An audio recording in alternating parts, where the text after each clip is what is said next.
I used to believe that trust was the foundation of any real relationship. Stronger than passion, deeper than love. It was the bedrock on which I built my marriage, brick by brick, never imagining I'd need to reinforce it with suspicion or fear. I wasn't the jealous type. I never snooped, never questioned where my wife went or who she was with. That's how much I believed in her. In us. Her name was Talia. We'd been married 4 years. No kids yet, but we were planning for it. Had already bought a bigger house in a quiet neighborhood with tree-lined streets and swing sets in every backyard. We talked baby names over takeout, argued playfully about nursery colors. She was everything I thought I needed. Intelligent, funny, beautiful, fiercely independent. But more than any of that, she made me feel like I was enough. For her, for a future, for a family. Or so I thought. It all started with a simple plan. She told me her college friends were organizing a long-overdue girls' trip to Miami.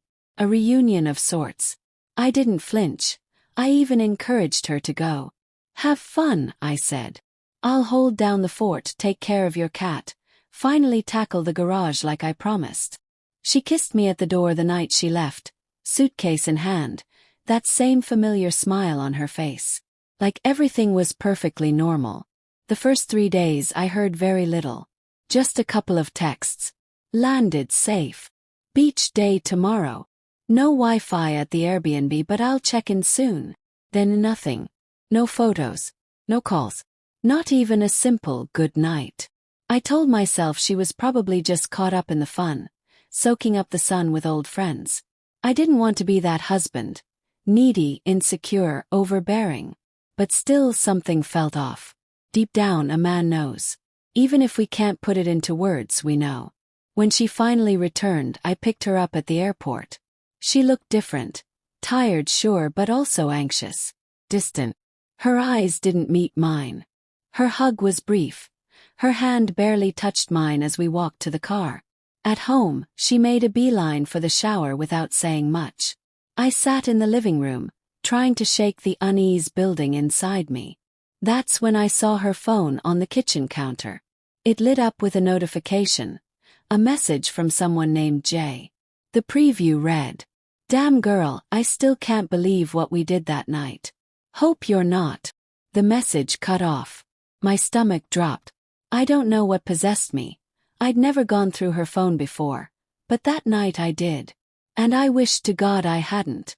There were messages, voice notes, photos, hotel receipts, conversations so graphic, so crude, I could barely comprehend they were coming from my wife.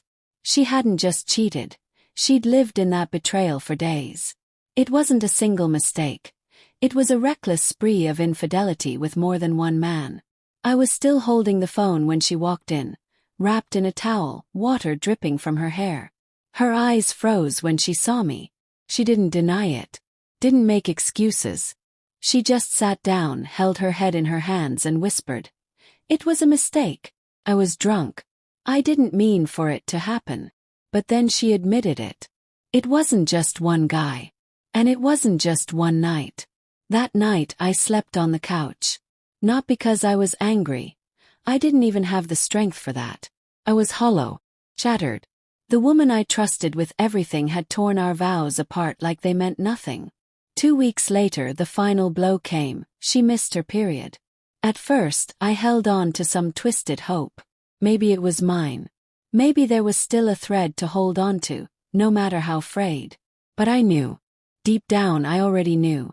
Especially since we hadn't been intimate in weeks before the trip. Then came the positive pregnancy test. I asked for a DNA test. She hesitated, said it was too early. That hesitation told me everything. I didn't yell. I didn't break things. I printed out every message, every receipt, even screenshots from her friend's Instagram that proved the trip wasn't anything like she described. It wasn't a reunion. It was a vacation soaked in lies. I put it all in a folder and handed it to my lawyer the next morning. I filed for divorce the same day. When she came home that afternoon, I was waiting. Her suitcase was already packed and waiting by the door. She cried. She begged. Told me she was confused. That maybe the baby could still be mine. That she loved me. But love doesn't lie. Love doesn't cheat. Love doesn't vanish for days while sleeping with strangers and pretending everything is fine. I told her she had until sundown to leave. And she did. I haven't seen her since. She tried to reach out a few times. Blocked her.